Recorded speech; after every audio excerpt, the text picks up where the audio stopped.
Abramos a palavra de Deus no livro dos Salmos. Leremos dois salmos, Salmo de número 127 e o Salmo de número 128. Livro dos Salmos, Salmo de número 127 e 128. Nós estamos no mês de maio, considerado mês das mães, mês das noivas, mês da família.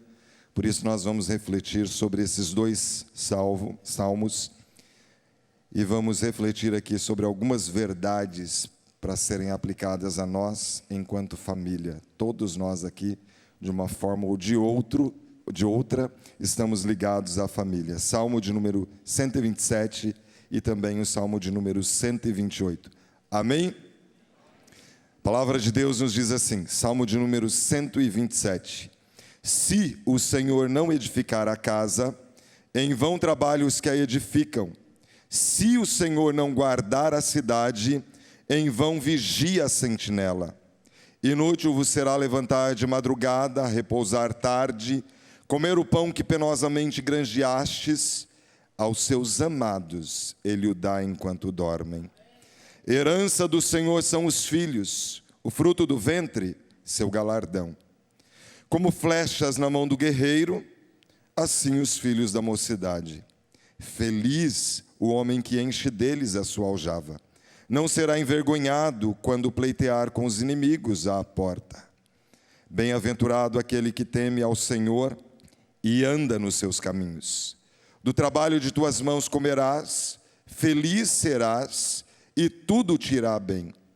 Tua esposa no interior de tua casa será como a videira frutífera, teus filhos como rebentos de oliveira à roda da tua mesa. Eis como será abençoado o homem que teme ao Senhor. O Senhor te abençoe desde Sião, para que vejas a prosperidade de Jerusalém durante os dias da tua vida. Vejas os filhos de teus filhos, paz sobre Israel. Pai, muito obrigado pela tua palavra, deixada a nós para servir de manual, regra de fé e de prática. Te pedimos perdão se tantas vezes temos ouvido e não temos praticado, mas clamamos que o Senhor nos dê graça, que o Senhor nos direcione a sermos praticantes dos ensinos sagrados. E nesse momento, ó Deus, que o Senhor tem uma mensagem para todos nós. Eu me lanço em Ti, entendendo a minha limitação humana, entendendo a minha dependência, a minha suficiência no Senhor. Clamo que o Senhor tome a minha vida, a minha mente, o meu coração, o meu ser, e faz de mim canal livre, desobstruído, para que a Tua igreja seja ministrada nesta manhã. Mas fala comigo também, Senhor, porque eu necessito do Teu ensino, da Tua orientação, do Teu conselho. Impacta a nossa vida nesta manhã e tira as vendas dos nossos olhos, para que nós possamos tirar lições da Tua palavra, contemplar as maravilhas da Tua lei. Fala conosco agora, Senhor. Eu lhe peço isso em nome de Jesus. Amém e amém. Graças a Deus. O título da mensagem desta manhã é A Felicidade na Família. E eu gostaria de conversar com você nesta manhã qual é o segredo para que eu e você possamos ter uma família feliz. Eu sei que não existe família perfeita, e talvez você já comece a se questionar: como eu posso ser feliz em uma família imperfeita? E é assim mesmo. Mesmo diante de uma família imperfeita e de pessoas imperfeitas, nós podemos experimentar um ideal de acordo com a palavra. Eu e você podemos experimentar a felicidade no lar.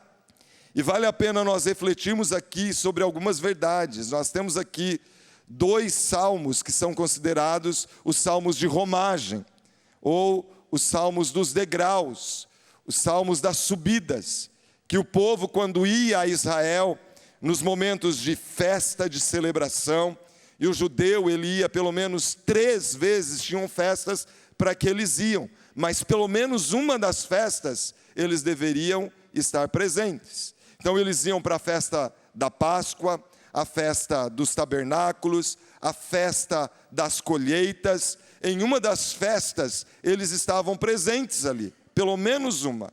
E enquanto iam naquela procissão rumo a Jerusalém, ao templo que ficava em Jerusalém, eles iam cantando, entoando os salmos. Salmos é o livro que nós temos aqui maior na Bíblia. É o maior livro da Bíblia. E o que levou mais tempo para ser escrito. Às vezes a gente pensa que os salmos estão na cronologia em que os fatos aconteceram. Mas, na verdade, eles estão agrupados por temas. De acordo com o assunto, eles foram agrupados. E aqui nós temos 2 salmos que falam sobre família. Demoraram em torno de 1.100 anos para que todos os salmos fossem escritos. O Salmo 126, que é anterior ao texto que nós lemos, por exemplo, ele é um salmo que foi escrito mais ou menos no tempo do exílio babilônico. 500 anos, mais ou menos, antes de Cristo. Mas o Salmo 127, que é dado a autoria a Salomão, ele foi escrito mais ou menos 1.100 anos, 1.000 e poucos anos antes de Cristo. Ou seja, só aqui nós temos um abismo de 500 anos, mais ou menos. Mas o Salmo 90, que é dado a autoria a Moisés, foi escrito, Moisés viveu mais ou menos 1.500 anos antes de Cristo. Então, ao todo aqui, 1.100 anos para que eu e você tivéssemos esses 150 salmos. Às vezes a gente pensa que caiu prontinho do céu assim, mas os salmos são reflexos da vivência do povo com Deus. Então fala das suas lutas, do seu relacionamento com Deus, fala dos bastidores do momento em que estavam vivendo. E veja bem, o Salmo 127 foi escrito por Salomão. Eu acho que ele tem experiência para falar sobre relacionamento, porque 300 mulheres e 700 concubinas, imagina, 1.000 sogras, gente, já pensou? Eu não sei como que ele deu conta de tanto, né? Eu tenho 4 lá em casa, a esposa e as 3 filhas, já é um desafio. Imagina, esposas aqui, concubinas, 300 mais 700. Mas sabe, quando ele escreve Eclesiastes, por exemplo, ele cita muito dessa verdade aqui. Ele diz, foi tudo vaidade, correr atrás do vento. Então é alguém que passou por tanta frustração também, que pode trazer palavras de conselho. Você vai perceber a história de Salomão por trás do Salmo 127. Um outro nome que foi dado a Salomão pelo profeta Natã é Gedidias, que significa o amado de Javé. E por isso ele pode dizer aos seus amados, ou ao seu amado, o Senhor é provedor, Ele dá enquanto dormem. Ele construiu o templo em Jerusalém, construiu o palácio ao lado do templo. Então ele pode falar sobre edificação, sobre construção. E é dentro desse cenário de um homem que viveu as mais diversas situações que nós vamos ter lições para a nossa vida e para a nossa casa. Esses 2 salmos, para mim, eles falam de fases. Nós vamos perceber que o Salmo 127 fala de 2 fases da família que eu quero focar aqui, e depois o Salmo 128 de outras 2 fases. Mas nós vamos perceber que existe aqui uma crescente. Por exemplo, iniciando o Salmo 127, ele diz, se o Senhor não edificar a casa, em vão trabalham os que a edificam. Então ele está falando aqui de um primeiro momento, quando inicia a família, de alguém que vai edificar uma casa. E quem vai edificar a casa, como que deve ser essa casa, como que deve ser esse casamento, como que deve ser esse relacionamento, qual é o alicerce, qual é o início dessa família que quer ser feliz. Qual é o segredo? Ele diz, se o Senhor não edificar a casa, em vão trabalham os que a edificam. Eu tenho celebrado vários casamentos. Casamentos dos mais simples aos mais suntuosos. Eu tenho percebido que muitos casais vão para esse casamento idealizando um castelo de areia, até que ter que comer um um saco de sal juntos ali. Quando vem a fase da adaptação, de morarem juntos, aí começam os desafios. Podem ter as melhores educações, a melhor intenção dentro do coração. Eu percebo pelo meu casamento, o pai da Luciana trabalhou com família por talvez próximo dos 50 anos. Eu vim de um lar cristão que eu considero funcional. E você acha que nós nunca tivemos os nossos concertos e os nossos atritos? Desafios. Então nós vamos para dentro do casamento e quando a gente se depara com as realidades, a gente vê muitos lares se esfacelando. Sabe que as pessoas podem investir muito em uma cerimônia, em uma festa. Eu já fiz casamentos que as pessoas gastaram mais do que o valor de um apartamento bom, festas suntuosas, com pompa e circunstância, mas isso não é garantia de casamento feliz. Se o Senhor, se os princípios de Deus não estiverem nesse casamento, ele está fadado ao fracasso. Um casamento feliz precisa ter Deus, então, como esse fundamento, como esse alicerce. E vale a pena nós entendermos que muitas vezes o que leva as pessoas a se casarem é a paixão. Eu estou apaixonado. E é complicado isso, porque a paixão ela passa. Ela vai durar no máximo 2 anos. E aí a gente ouve tantas vezes as pessoas dizerem, acabou o amor. Mas em 1 Coríntios 13, versículo 11, diz que o amor jamais acaba. Então o que aconteceu? Por aumentar a iniquidade, o amor de muitos esfriaria.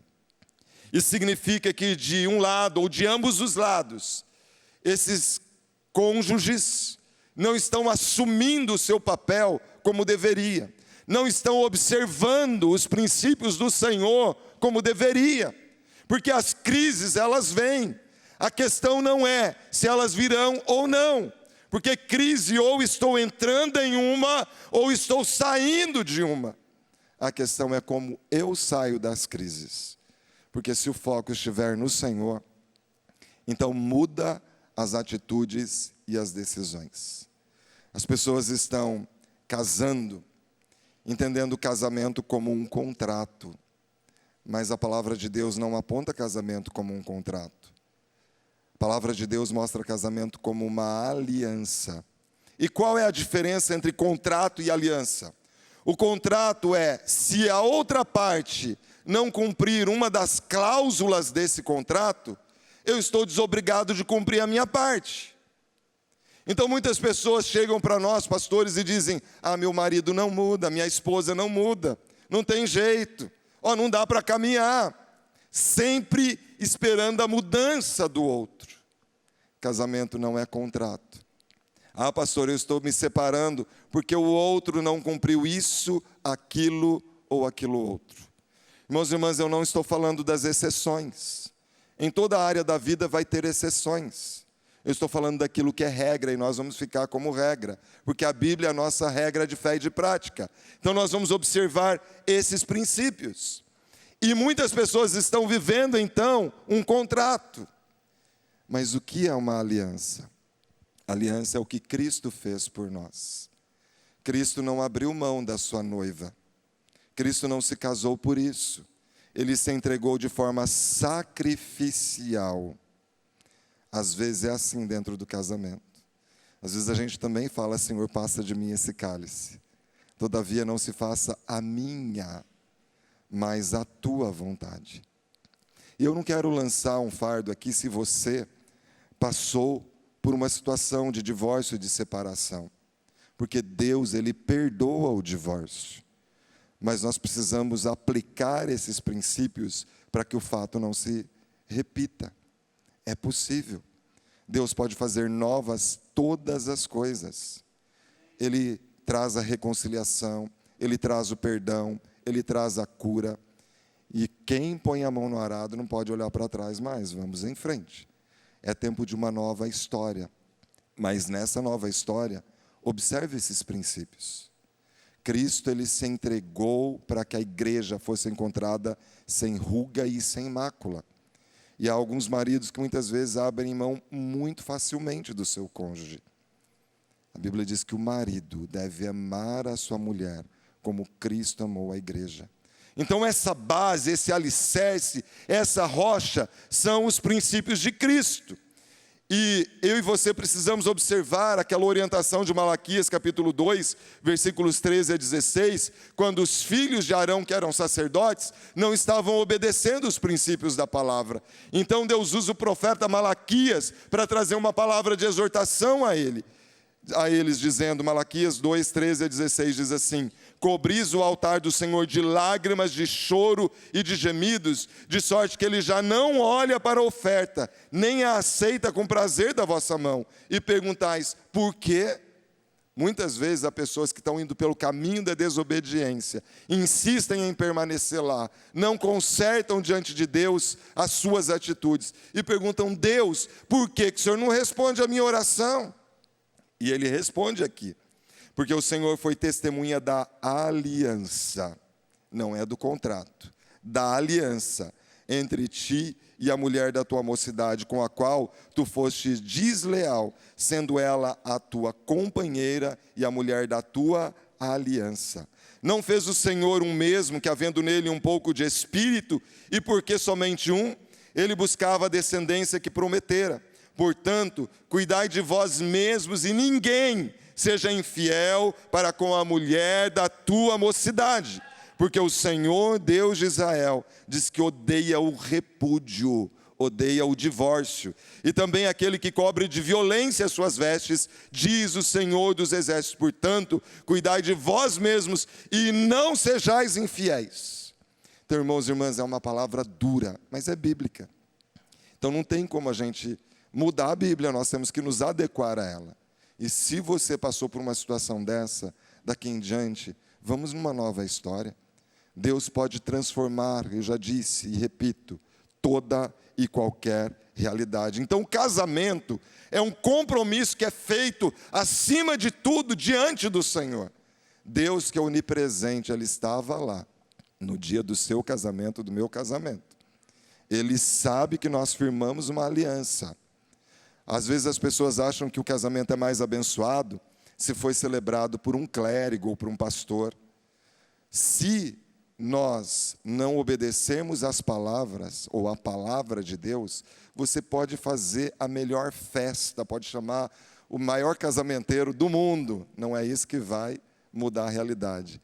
Casamento abençoado e feliz é fruto de obediência à palavra de Deus. É quando o marido entende os princípios da palavra e aplica, quando a mulher entende os princípios da palavra e aplicam, e vivem em acordo, se perdoam, vão longe.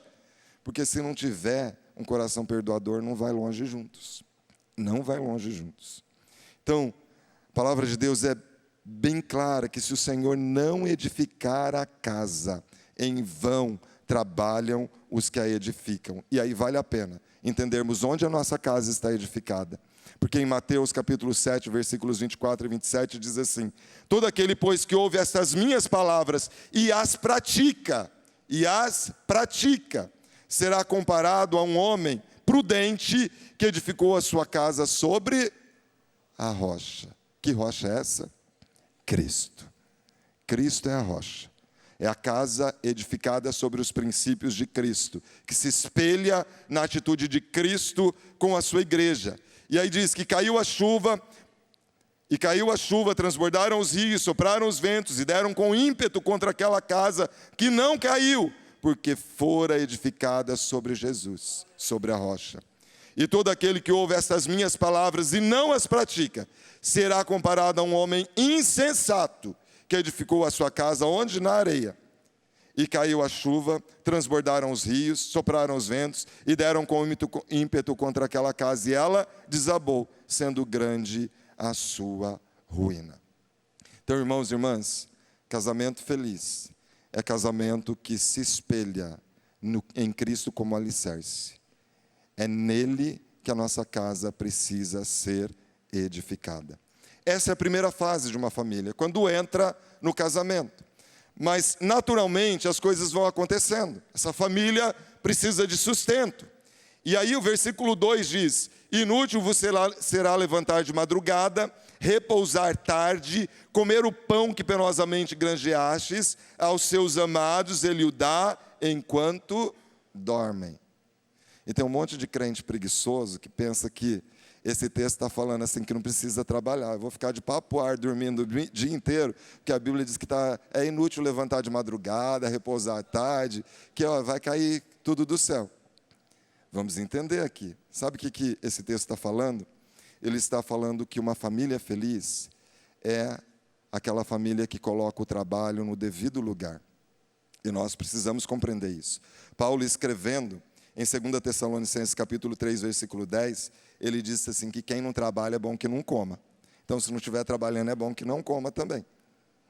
Mas ele diz também no mesmo capítulo, no versículo 8, que se preciso for, devemos trabalhar de dia e de noite para não ser pesado ao nosso irmão. Então, esse texto não está encorajando o ócio. Ele está dizendo que há um limite para o trabalho.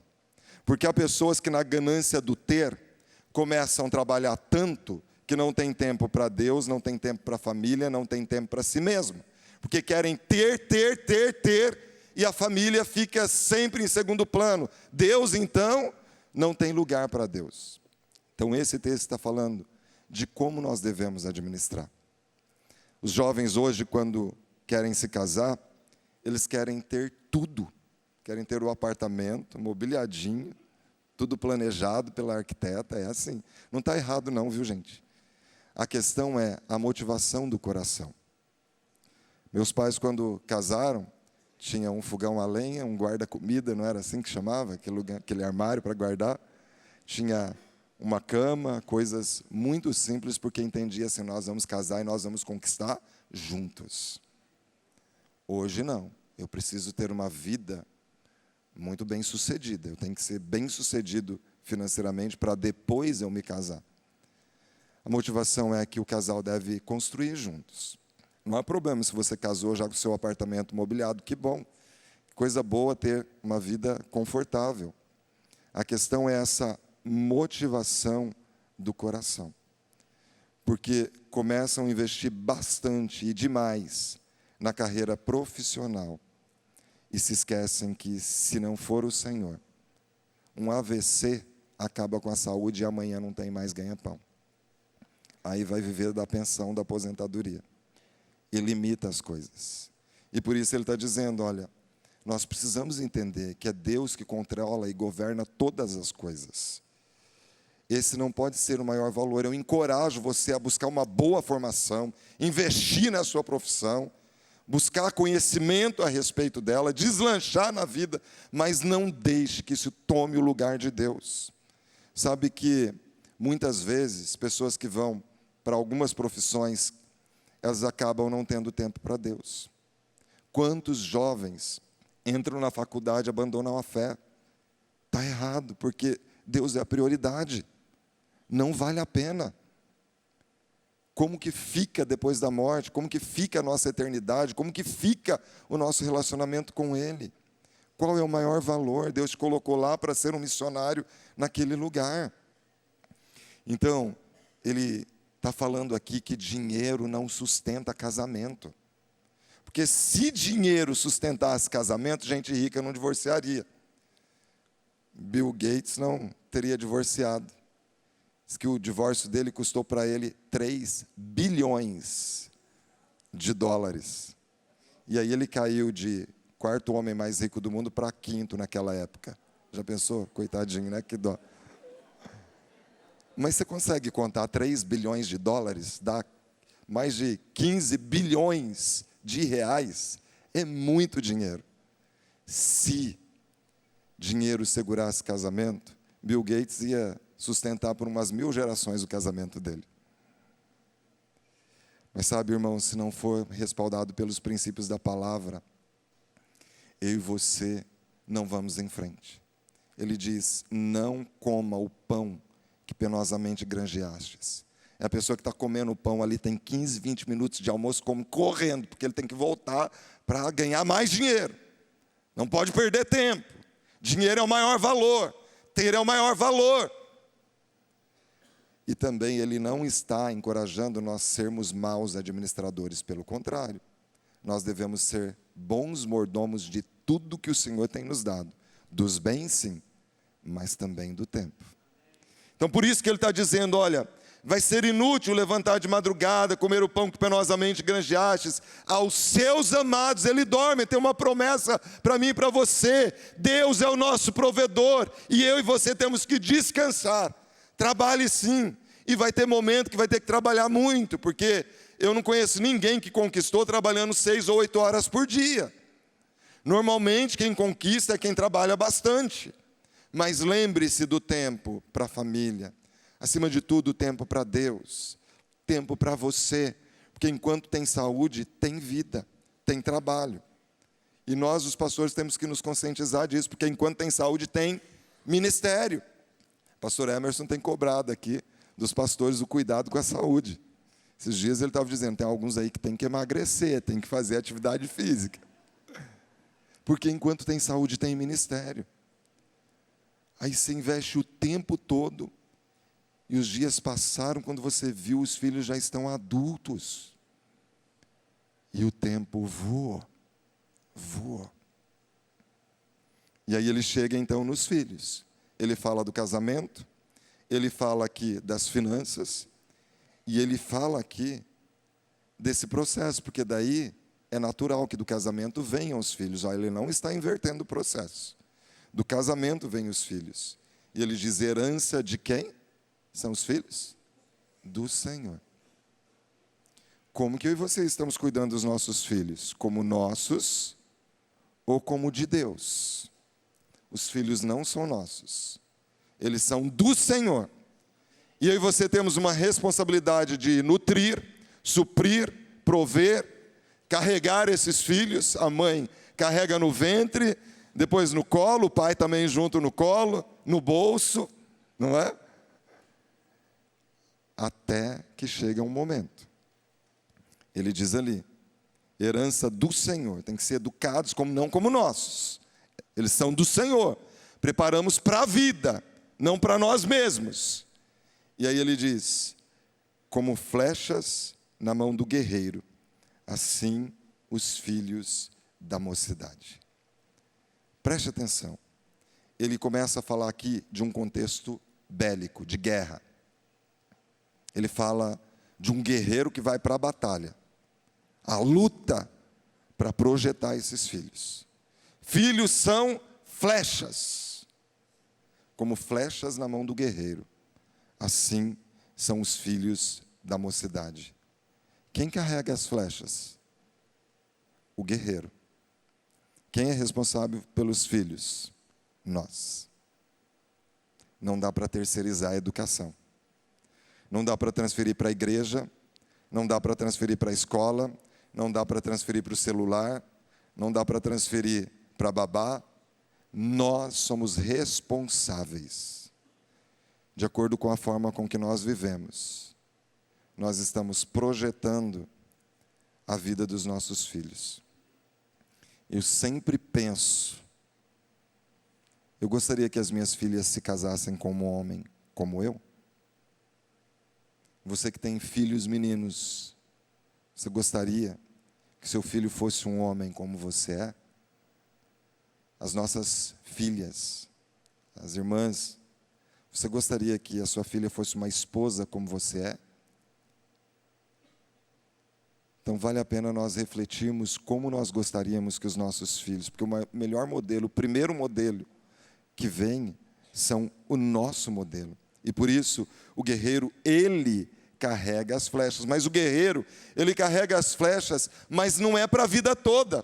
Porque vem o inimigo, vem o opositor, ele está ali com flechas na sua aljava, que é aquela embalagem que coloca aqui atrás a flecha, e ele fica vendo o inimigo vir e não lança a flecha.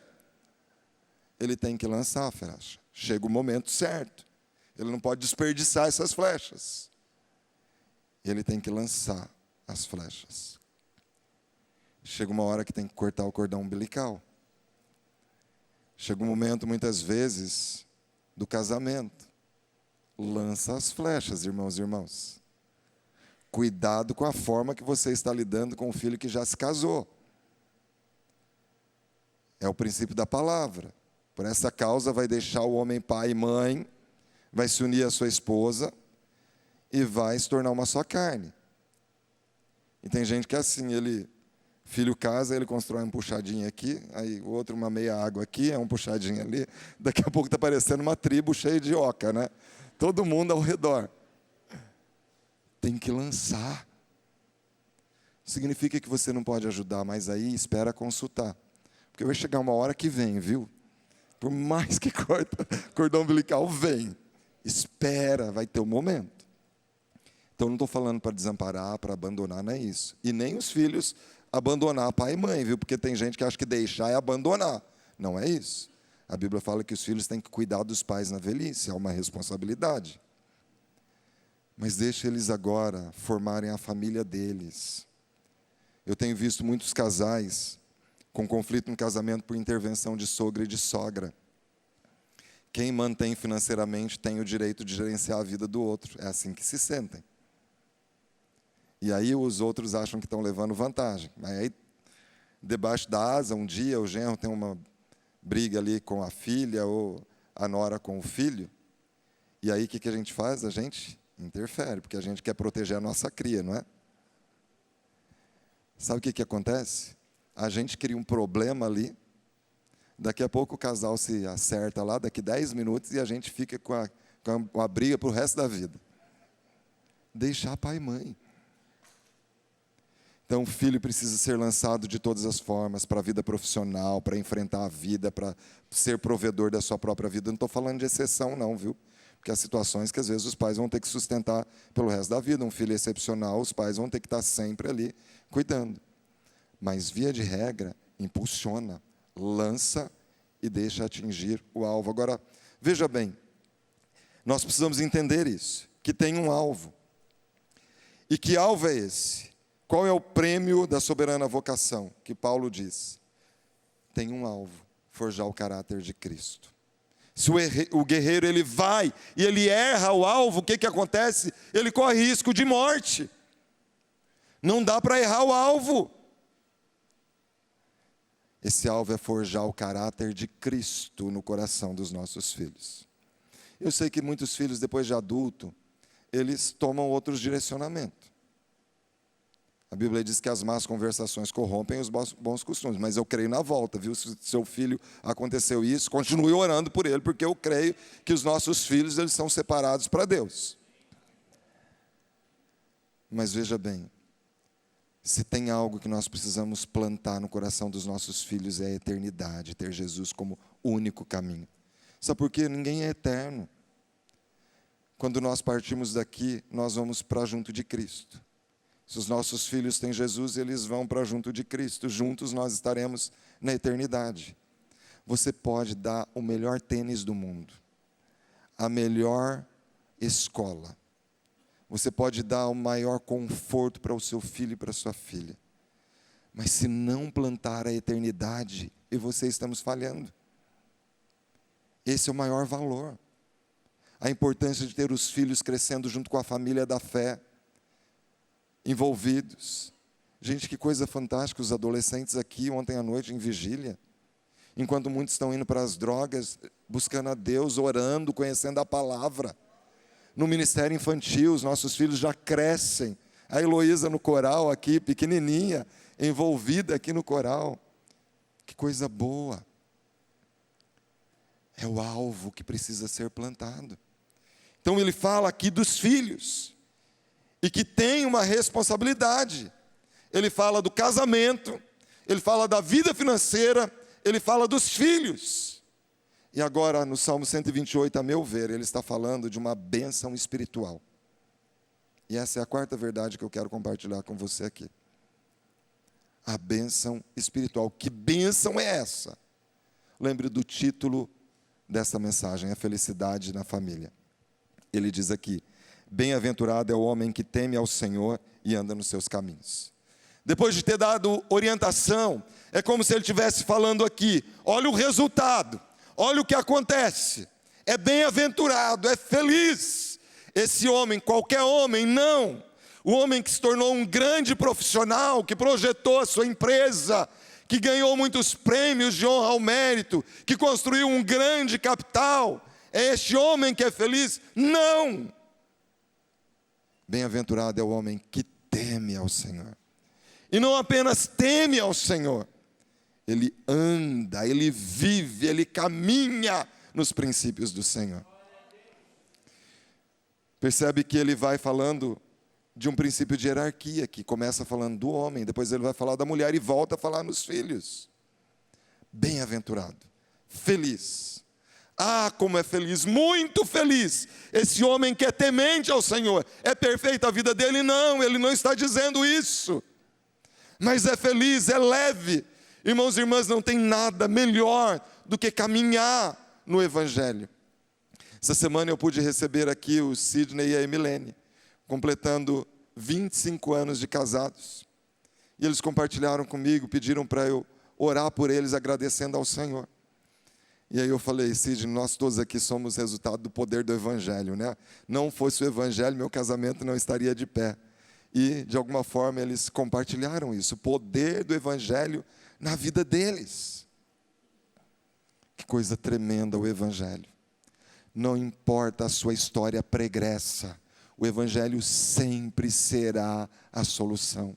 Homem, você precisa estar aqui na sexta-feira na vigília, porque bem-aventurado é o homem que teme ao Senhor, mas anda nos caminhos do Senhor. Está junto, está orando, está intercedendo pela família, está guerreando diante das lutas, não esmorece, vai para Deus. Quantas crises nós já vencemos nos joelhos, Deus não muda, é sempre assim, vamos para Ele. Bem-aventurado é o homem que teme ao Senhor e anda nos seus caminhos. Do trabalho de tuas mãos comerás, feliz será e tudo te irá bem. Ele mais uma vez ele fala do trabalho. Como eu e você temos ganhado o nosso pão? Sabe por quê? Se você está indo para um caminho de desonestidade, você vai ter dinheiro, porque esse é o maior valor. Mas você vai negociar princípios, vai negociar a sua fé, vai negociar a sua alma. Vale a pena ganhar o mundo inteiro e perder a própria alma? Vale a pena. Ele está dizendo desse homem que é feliz. Ele diz, esse homem ele é trabalhador. Veja que o texto não está encorajando o ócio, como eu disse há pouco. Ele trabalha e do trabalho dele ele come com tranquilidade. Ele não tem peso de consciência, porque a fonte é honesta. Ele se dedicou para que tivesse aquilo. E Deus multiplicou, foi abençoando, foi ampliando, foi alargando as fronteiras. Em uma época que as pessoas gastam aquilo que não ganharam. E esse homem que é feliz, ele primeiro ganha, depois ele gasta. Ele ganha, ele entende que deve devolver dízimos e ofertas, então ele semeia. Depois ele tem uma poupancinha para umas necessidades que podem acontecer, qualquer urgência. Depois ele aprende a desfrutar daquilo que ele ganha, ele sabe desfrutar. Tem gente que fica guardando dinheiro, mas não sabe, não usufrui, não vive. Deus também quer que a gente desfrute daquilo que a gente ganha. E depois vem os investimentos, a gente investe, pede sabedoria para Deus e Ele vai dando graça e vai tendo uma vida tranquila, feliz, porque invoca o direcionamento de Deus. Diz aqui que a sua esposa, no interior da casa, dentro de casa, a organização da casa não adianta, gente, é das irmãs. A gente até tenta ajudar, mas olha, a Luciana fala que a gente não tem acabamento. Ela fala assim, lavou a louça, mas como ficou a pia? Eu falo, o acabamento aqui é com você. É verdade, a gente tenta organizar, mas não é igual. A mulher, ela é polida para isso, ela tem um tato que é diferenciado. Então, diz o texto aqui, ó, não é uma mulher que fica no bar da esquina, viu gente? Ela está falando aqui que essa mulher, no interior da casa, ela é como uma videira frutífera. Não sei se você já teve oportunidade de ver uma parreira cheia de cachos de uva. Tem coisa mais bonita, gente? Coisa linda que é parreira, né? Cheia de uva. É a mulher, essa mulher aqui, desse homem. Ela é uma mulher bonita, ela não é a parreira seca, viu? É a frutífera. Porque a parreira seca, o tronco é tudo meio torto, meio ressequido, né? Sem folha, é feia. Então, irmã, essa coisa está feia, cuida aí. Né? E o irmão aí investe um pouquinho na irmã para ficar uma parreira frutífera, bonita. Para de olhar para a vizinha aí, ou para a amiga do lado, é a tua esposa. Investe nela. Né? Videira frutífera. Mas sabe o que isso fala? A videira dela produz o vinho. Vinho é símbolo de alegria. Esse homem faz a sua esposa feliz. E essa mulher é uma mulher feliz e ela traz felicidade para dentro de casa. Videira frutífera. Quando Jesus operou o primeiro milagre nas bodas de Caná, transformando água em vinho, é porque Jesus presente tem alegria. Então está faltando alegria? Invoca Jesus. Está faltando sabedoria? Peça a Deus. Ele dá liberalmente. E Ele não impropera, Ele não fica tacando na cara o que Ele faz com aquilo que Ele nos dá. Espera-se que a gente use de forma adequada. Mas diz aqui que essa mulher, ela é como uma videira frutífera. E os filhos, como rebentos de oliveira ao redor da mesa. A oliveira é uma árvore impressionante. Não sei se você já observou as oliveiras que nós temos aqui nos fundos. Nós temos o Jardim das Oliveiras. 5 oliveiras aqui no fundo, não é, pastor Emerson? Tem o quê? Uns 40 anos aquelas mudas que foram plantadas ali? Oi? Próximo de 25. A oliveira é uma árvore longeva, porque uma árvore de 25 anos, você vai ver que parece uma árvore nova ali. Mas quem tem a oportunidade de ir a Israel, espero que Deus te dê essa oportunidade, você vai no jardim do Getsêmani, o das oliveiras, e você vê lá árvores que dizem que são dos tempos de Jesus, 2000 anos. Troncos enormes, não tão altas, troncos enormes. Porque a oliveira é assim, às vezes ela seca, você fala, morreu. Mas daqui a pouco arrebenta um broto de um lado, do outro, e ela volta à vida. E vai perpetuando de geração em geração aquela árvore e produzindo no decorrer dos anos. Sabe o que ele está dizendo? Que assim são os filhos desse homem que é feliz e bem-aventurado. Eles são filhos abençoados, a descendência e a bênção é de geração em geração. Não vai dar prejuízo para o governo, porque não vai gastar lugar lá na cadeia. É alguém que obedece à palavra, anda nos caminhos do Senhor, ajuda na reconstrução ou na construção do reino de Deus, estabelece a fé. É alguém que leva o evangelho, porque lá atrás, quando era criança, recebeu o ensino, ensina a criança no caminho que deve andar, e quando for velho não vai se desviar dele. Fale da palavra, andando pelo caminho, escrevendo nos umbrais da porta, inculca a palavra, porque quando é adulto, você vai ser feliz. Vai abençoar na reconstrução do lugar onde você está, abençoando a cidade, o estado, a nação, desde Sião até Jerusalém. E você vai ver os filhos dos filhos, uma descendência poderosa e abençoada, influenciando positivamente, levando o evangelho adiante, ajudando na transformação de muitas vidas. Paz sobre você, paz sobre a sua casa, paz sobre a sua família. A felicidade na família. Casamento, como deve ser, tem um alicerce, tem um princípio. O trabalho, como deve ser, fruto de honestidade. Os filhos, como devem ser, ensinados ao redor da mesa. A mesa não é só um móvel para estar ocupando espaço na sua casa, irmão e irmã.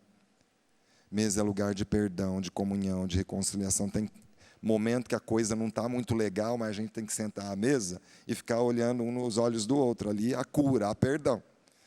Eu sou mais velho de 4 irmãos. Eu me lembro que minha mãe sempre pôs a mesa na nossa infância. Às vezes a gente brigava, chutava um debaixo da mesa, implicava com o jeito que estava comendo, que estava atrasado para comer, mas terminava rindo. A gente se acertava ali, um contava uma história, outro. De repente, havia perdão, há perdão à mesa. O pastor Emerson outro dia falou sobre essa importância da mesa. Por isso que Jesus falou, fazer isso em memória de mim. Mais do que aquele momento que faz parte da nossa liturgia, quando o crente se reúne para comer, tem comunhão, tem unidade, tem cura. Nós somos fortalecidos. Se não está tendo mesa na sua casa, restaure a mesa, devolva a mesa para o lugar lá. Porque na correria do dia a dia, filho tem comido na escola, agora a maior parte das crianças tem contraturno, tem as suas atividades, às vezes come fora, mulher trabalha fora, marido trabalha fora. Restaura a mesa. É importante, se não deu para almoçar, janta. Mas restaure a mesa. Mesa é lugar de cura. Sabe que eu quero encerrar. Eu preparando essa palavra, me lembrei aqui de o marido, você já deve ter lido essa mensagem, de uma comissário de bordo que em 2007 estava naquele acidente daquele Fokker 100 da TAM e morreram, acho que 199 pessoas. Ele escreveu o seguinte: se eu soubesse que essa seria a última vez que eu veria você dormir, eu aconchegaria você mais apertado e rogaria ao Senhor que protegesse você. Se eu soubesse que seria a última vez que eu veria você sair pela porta, eu abraçaria, beijaria você, chamaria de volta para abraçar e beijar mais uma vez. Se eu soubesse que essa seria a última vez que eu ouviria a sua voz, eu filmaria cada gesto, cada palavra sua, para que pudesse ver e ouvir de novo, dia após dia. Se eu soubesse que essa seria a última vez, eu gastaria 1 minuto extra ou 2 para parar e dizer, eu te amo, ao invés de assumir que você já sabe disso. Se eu soubesse que essa seria a última vez que eu estaria ao seu lado, partilhando do seu dia, eu não pensaria, bem, tenho certeza que outras oportunidades virão, então eu posso deixar passar esse dia. A gente sempre acredita que haverá um amanhã para fazer uma revisão, correção dos rumos, ou dizer um para o outro, eu te amo. O dia de amanhã não está prometido para ninguém, jovem ou velho. Hoje pode ser a última chance de você segurar bem apertado a mão da pessoa que você ama. Se você está esperando pelo amanhã, por que não fazer hoje? Porque o amanhã, se não vier, você com certeza se arrependerá pelo resto da sua vida de não ter gastado aquele tempo extra num sorriso, num abraço, num beijo, porque você estava muito ocupado para dar para aquela pessoa aquilo que acabou sendo o último desejo dela. Então, abrace seu amado, a sua amada hoje, bem apertado. Sussurre nos seus ouvidos dizendo o quanto o ama, o quanto quer junto de você. Gaste um tempo para dizer, me perdoe. Por favor, me perdoe. Obrigado. Ou ainda, não foi nada. Está tudo bem. Porque se o amanhã jamais chegar, você não terá que se arrepender pelo dia de hoje. Pois o passado não volta. E o futuro talvez não chegue.